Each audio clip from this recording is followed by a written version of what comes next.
Hello guys, welcome to the height stalker. चलिए देखते हैं मार्केट नेक्स्ट वीक किस तरीके से मूव कर सकता है। Nifty, bank Nifty, Sensex, gold, silver, crude, ये सब हम लोग एनालाइज करते हैं नेक्स्ट वीक के लिए। काफी कुछ चल रहा है इस वक्त, काफी सारी न्यूज चल रही हैं। इन्फ्लुएंसर जो है अब आई थिंक वीडियो बनाएंगे ये लोग और कहीं ना कहीं ये शो करेंगे मार्केट गिरेगा, ऐसे होगा वैसे होगा, मार्केट गैप डाउन खुलेगा, 2000 पॉइंट 3000 पॉइंट गैप डाउन खुलेगा। But I don't think so कि ऐसा कुछ होगा। वो लोगों को कहीं ना कहीं अट्रैक्ट करना होता है, लोगों को वो उनके वीडियोस आके देखें, इसलिए उस तरीके के बोलते कि लोग डर के मारे वो देखें, उनका वीडियो देखें, अप्रोच करें। बट ओवरऑल ऐसा कुछ होने वाला नहीं है। एनालाइज करते हैं निफ्टी, बैंक निफ्टी, इन सब चीज़ों को कि किस तरीके से नेक्स्ट वीक मूव कर सकते हैं, है ना। तो मैं पेन निकाल लेता हूँ। इपिक पेन से हम लोगों को थोड़ा सा इजी होगा रीड करना, कैलकुलेट करना। तो गाइस, वीडियो को अंत तक देखना और पूरा एनालाइज करना, समझना कि किस तरीके से मार्केट मूव कर सकता है। मैं आप लोगों को पूरा सॉल्व करके दूंगा पजल। और वीडियो अगर पसंद आते तो प्लीज लाइक और सब्सक्राइब कीजिए। जो फर्स्ट टाइम आए हैं तो लाइक सब्सक्राइब के साथ साथ बेल आइकन दबाएं,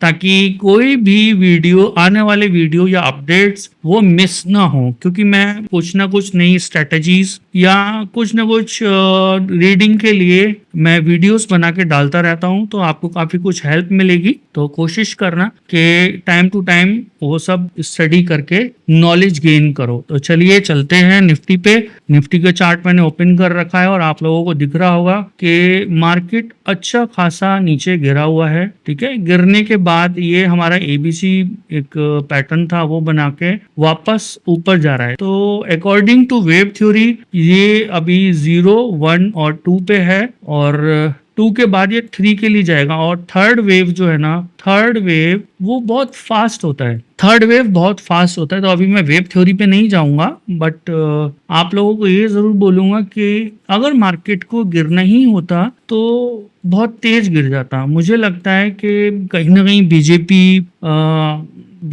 कहीं ना कहीं विन करेगी, या उस चीज को मार्केट ने कंपनसेट नहीं किया कि बीजेपी हारेगी, तो इट मींस मार्केट कहीं ना कहीं बुलिश होगी। कल मंडे में वैसे भी मार्केट में थोड़ा बाइंग होती ही है और मुझे उम्मीद है कि कल बाइंग हो सकती है, ऐसा चार्ट पे दिख रहा है। आगे आप लोग अपना कैलकुलेशन करना, मैं केवल इसको डिकोड करके दे रहा हूं। आपको अगर लगता है तो आप अपने हिसाब से अपने ट्रेड्स को एग्जीक्यूट करना और अपने फाइनेंशियल एडवाइजर से एडवाइस करके ही कोई ट्रेड लेना। तो मार्केट अच्छा खासा गिरा, गिरने के बाद यहाँ सपोर्ट लिया एक अपने जोन में, वहां से धीरे धीरे इसने वापस गेन किया। अपने पुराने जो गैप थे उन सब गैप्स को धीरे धीरे थोड़ा थोड़ा करके फिल कर दिया। मुझे लगता है कि ये गैप अभी फिल नहीं होगा, हो गया बहुत अच्छी बात है, बट मुझे नहीं लगता कि अभी फिल होगा। मार्केट में कहीं ना कहीं वीकेंड पे या फ्राइडे में बाइंग आ गई थी। वो बाइंग आप लोगों को दिख रही है, अच्छी खासी बढ़िया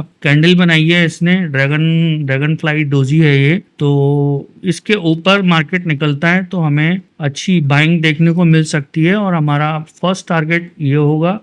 इसको मैं इस तरफ कर देता हूं। तो फर्स्ट टारगेट हमारा, मतलब अगर हम कोशिश करें तो हमें 24,600 का जो हमें पहला देखना चाहिए कि मार्केट 24,600 की तरफ अप्रोच कर सकता है। और सेकंड होगा 200 मूविंग एवरेज 2400-800 की तरफ अप्रोच करने की कोशिश कर सकता है। मैं मार्केट में इस वक्त बियरिश नहीं हूं। मार्केट को अगर बियरिश होना होता तो वो शार्प आता नीचे। अगर वो आएगा नीचे तो डेफिनेटली मैं भी उस तरीके से अपने आप को मोल्ड करके ट्रेड अपने एग्जीक्यूट करूंगा और ये गैप फिल होगा। इस गैप के साथ मैं अपनी लॉन्ग पोजीशन ले जाऊंगा। लेकिन अभी मुझे नहीं लगता कि मार्केट इस तरीके से गिरेगा, है ना। मार्केट को गिरना होता तो शार्प गिरता एक्सक्यूज मी, मार्केट को गिरना होता तो थोड़ा शार्प गिरता। तो नीचे के लिए हमारे पास ये कुछ सपोर्ट है, 23,600 का ये हमारे पास सपोर्ट है और ये जोन है ना। तो 23,492 या 23,600 से लेके 500 तक ये एक सपोर्ट जोन है। तो यहाँ पे अगर आता है तो डेफिनेटली कुछ सपोर्ट लेके वापस ऊपर जाएगा। बट मैंने आप लोगों को एक्सप्लेन कर दिया कि किस तरीके से ये मूव कर सकता है। बैंक निफ्टी को अगर हम देखें तो बैंक निफ्टी ने अपने सपोर्ट जोन पे बाइंग दिखाई है, बट हमारी जो कैंडल बनी है बैंक निफ्टी में वो डोजी बनी है, तो इसमें कुछ डिसीजन नहीं निकला। बायर और सेलर इक्वल रहे ना, जितने बायर रहे उतने ही सेलर हैं, तो इनडिसाइसिव कैंडल बनी है।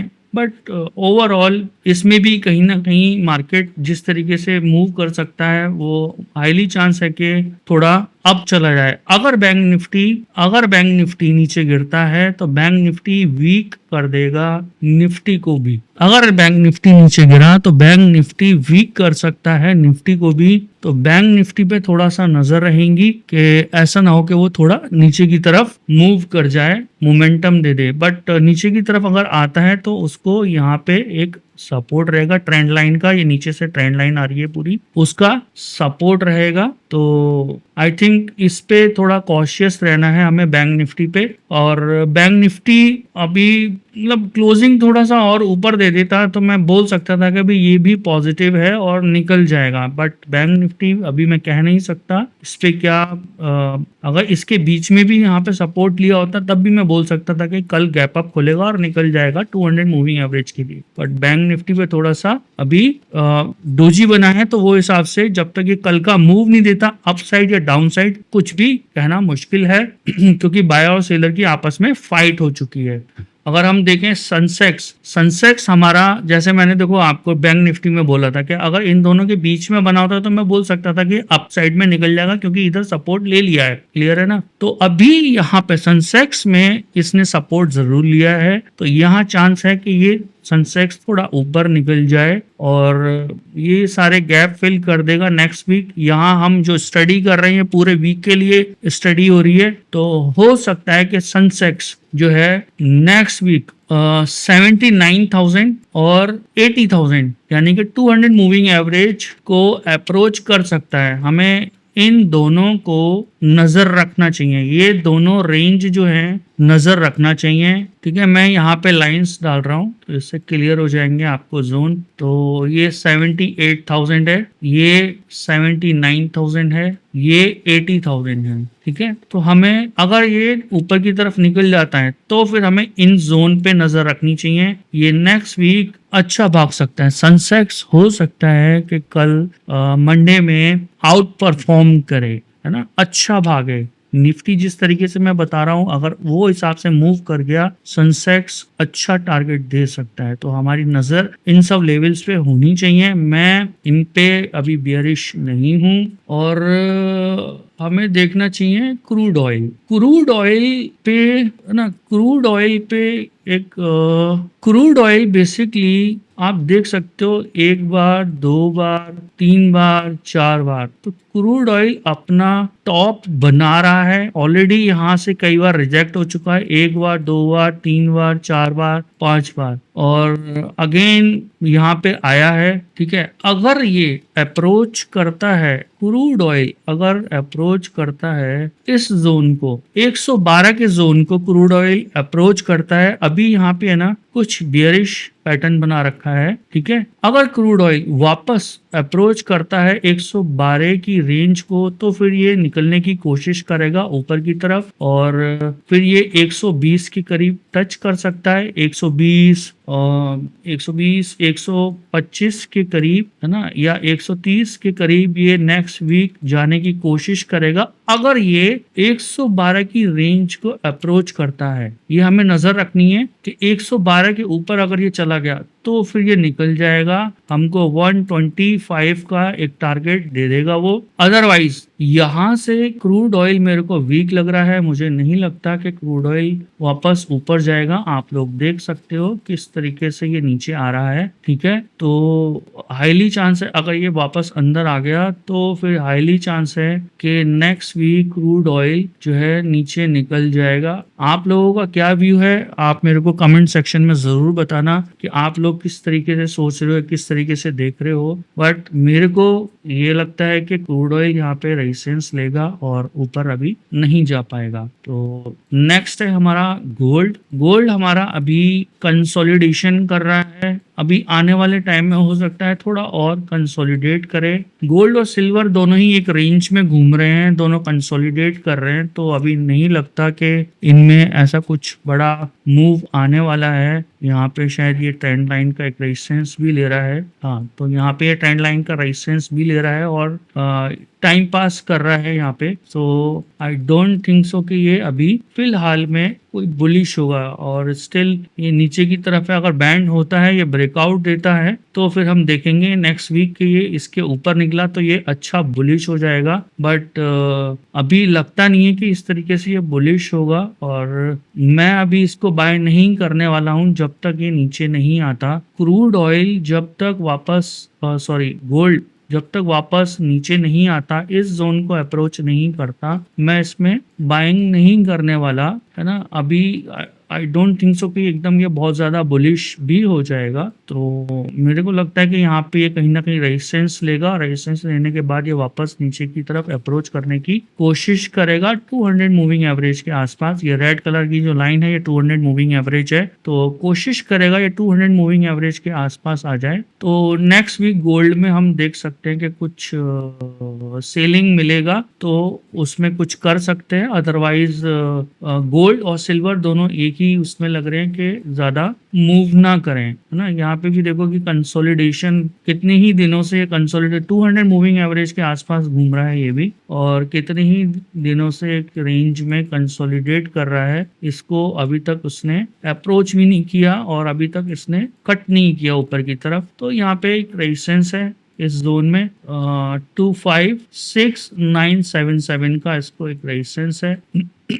तो अभी नेक्स्ट वीक हो सकता है कि सेम ऐसे ही ये कंसोलिडेट करता रह जाए। तो क्रूड इसमें गोल्ड में भी सिल्वर में भी इन दोनों में ऐसा कुछ नहीं लग रहा कि ये बहुत बड़े ब्रेकआउट दे देंगे। इसके ऊपर निकलता है तभी हम सोच सकते हैं कि हाँ ये कुछ बुलिश हुआ है, तो हम बाइंग ट्रेड के लिए जा सकते हैं। अदरवाइज ऐसा कुछ इसमें दिख नहीं रहा है। किसी भी ट्रेड को करने से पहले, लेने से पहले अपने फाइनेंशियल एडवाइजर से एडवाइस कर लेना, तभी कोई ट्रेड लेना, ठीक है। तो गोल्ड और सिल्वर दोनों ही कंसोलिडेशन मूड में लग रहे हैं, और क्रूड ऑयल मुझे लगता है कि थोड़ा सा नीचे की तरफ अप्रोच करेगा नेक्स्ट वीक, और सेंसेक्स मुझे लग रहा है कि बुलिश हो जाएगा। सेंसेक्स और निफ्टी मुझे लग रहा है कि बुलिश रहेंगे, और बैंक निफ्टी पे मेरे को थोड़ा सा डाउट है। बैंक निफ्टी डोजी बनाया है तो हो सकता है कि ऊपर या हो सकता है नीचे। बैंक निफ्टी का अभी कुछ कहना भी मुश्किल है। अगर नीचे गिरा बैंक निफ्टी तो वो कोशिश करेगा कि निफ्टी को भी नीचे ले आए। अगर बैंक निफ्टी गिरा तो निफ्टी को भी नीचे ले आएगा। अब देखने वाली बात यह है कि निफ्टी कितना बुलिश होता है। ऐसा ना हो कि निफ्टी बुलिश हो और बैंक निफ्टी को ऊपर ले जाए। एक बार अगर बैंक निफ्टी ने ऊपर की रेंज ब्रेक कर दी, अगर ये ऊपर इस रेंज में आ गया, तो बैंक निफ्टी भी ऊपर जाने की कोशिश करेगा, फिर वो निफ्टी का साथ दे देगा। तो ये है हमारा नेक्स्ट वीक का एनालाइज। और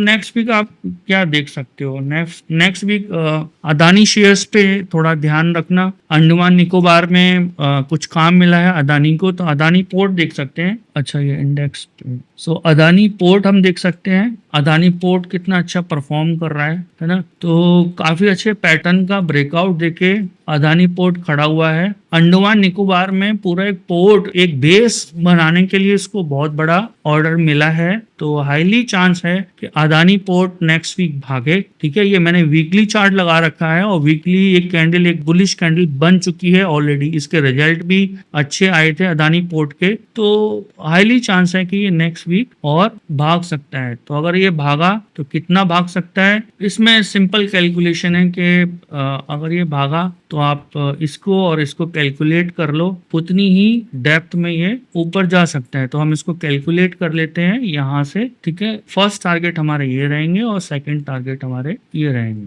ठीक है। सो फर्स्ट टारगेट मतलब मेरे को लग रहा है कि लगभग 1850 तक चला जाएगा। 1850 तक का मान लीजिए कि ये अप्रोच कर सकता है, और सेकंड के लिए 2000 या 2100 ये अप्रोच कर सकता है। तो आप लोगों को इन सब नंबर्स पे थोड़ा ध्यान देना चाहिए, और अगर डिप में कहीं मिल जाता है तो ये बेस्ट है। तो अदानी शेयर्स पे आप लोगों को नजर रखनी चाहिए। अदानी एंटरप्राइज, इसको भी देखें, ये तो लीडर है, लीड शेयर है अदानी का। तो 200 मूविंग एवरेज के आसपास ये पहुंच चुका है। ये टॉप से गिरा था, अच्छा खासा नीचे अब ये गिरा था, तो मैंने इसमें ट्रेड किया था और यहाँ बॉटम पे इसको बाय किया था, पकड़ा था। सो अभी ये 200 मूविंग एवरेज के आसपास चल रहा है और काफी लंबे टाइम से कंसोलिडेट कर रहा है। तो आप लोगों की नजर होनी चाहिए इस प्राइस पे। अगर ये इस प्राइस को क्रॉस करता है, ठीक है ना,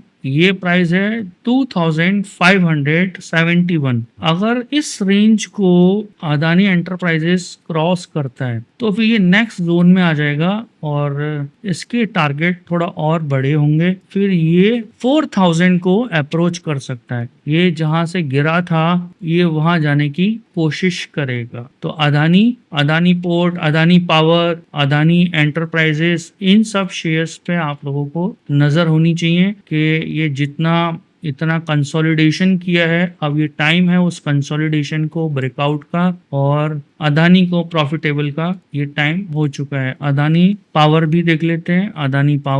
अदानी पावर काफी चल चुका है, तो अभी तो इसको एंट्री करना सही नहीं है। एंट्री करनी थी तो थोड़ा नीचे बाय करना चाहिए था। अब वापस जब अप्रोच करेगा ये इस जोन को, 168 की जोन को ये अगर अप्रोच करता है तो ही इसमें कुछ किया जा सकता है, अदरवाइज इससे दूर रहें। जब तक ये वापस नीचे नहीं आता, डिप नहीं मारता, इसको डिप में ही बाय कर सकते हो। अभी देखें तो अपने टारगेट के आसपास भी हो सकता है कि ये पहुंच गया हो, तो पहुंचने ही वाला है ना। ये 228 और 261 तक ये कोशिश करेगा, अप्रोच करने की कोशिश करेगा, वहां पे पहुंचने की, यहाँ तक आने की ये कोशिश करेगा। यहाँ से अगर थोड़ा बहुत रेजिस्टेंस भी लिया तो वापस ये यहाँ पे आएगा और यहाँ से अगेन 261 के प्राइस तक कोशिश करेगा पहुंचने की। यहाँ पे टारगेट देके भी वापस हो सकता है थोड़ा नीचे आए, बट ओवरऑल जब तक इसमें डिप नहीं आता ये अभी बाय नहीं हो सकता है। तो ये था हमारे नेक्स्ट वीक का एनालाइज। हमने पूरे सेक्टर वाइज एनालाइज कर लिया कि किस तरीके से Nifty, bank Nifty, Sensex, gold, silver move कर सकते हैं, क्रूड की क्या नेक्स्ट वीक चाल रह सकती है। अगर आप लोगों को ये वीडियो पसंद आए तो प्लीज लाइक और सब्सक्राइब जरूर करें और बेल आइकन को हिट करें ताकि टाइम से सारे अपडेट्स आप लोगों तक पहुंचते रहें। Thank you guys, thank you. मिलते हैं फिर नेक्स्ट वीडियो में।